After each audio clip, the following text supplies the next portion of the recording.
So for outbound prospecting, you need to be thinking more about how your prospect will react to your approach versus how they're going to respond to it, okay?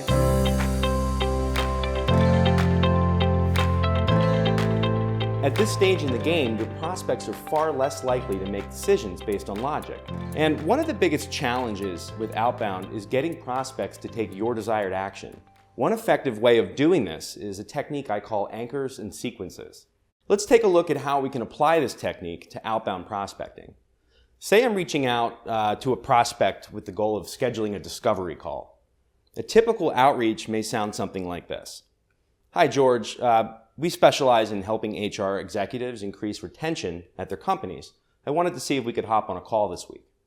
In this example, I'm clearly stating my goal of hopping on a call with George, and he knows exactly why I'm reaching out to him and what I'm asking him to do, okay? Now, this approach requires George to make a commitment, and with any commitment comes some level of resistance. That's not what we want to do here. Instead, one thing we can do is guide our prospects through a sequence of events that places their focus 1 or 2 steps ahead of getting on a call with you. And this way, the call, right, it doesn't feel as much like a commitment. And when we focus our attention further ahead like this in a sequence, our brains react much the same as if the task leading up to that point had already been completed. Think of it like this, right? Let's say you're going on a business trip. Think about all the steps that go into making that trip. You have to pack, get to the airport, park your car, take the shuttle from the parking lot, go through security, sit on the plane, rent a car, get to your hotel, and so forth. All those steps, okay? If you think about every step in the process like this, things can start to feel overwhelming.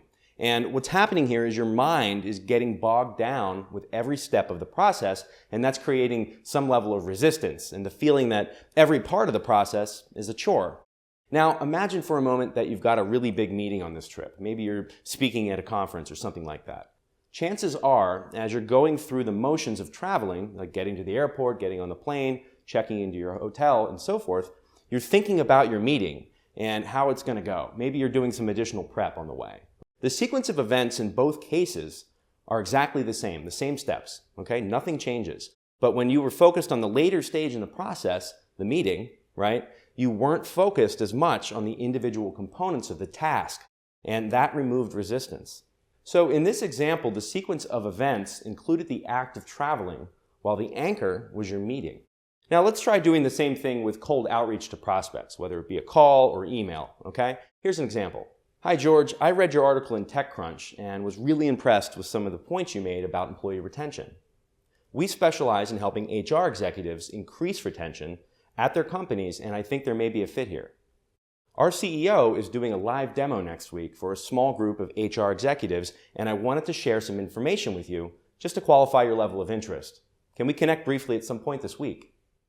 Did you notice the anchor here? Okay? In this example, we still want George to schedule a call with us, right? A discovery call, but we used the live demo with our CEO as the anchor. The usual sequence of events in a sales cycle would be approaching George, asking him for a discovery call, and then scheduling the demo.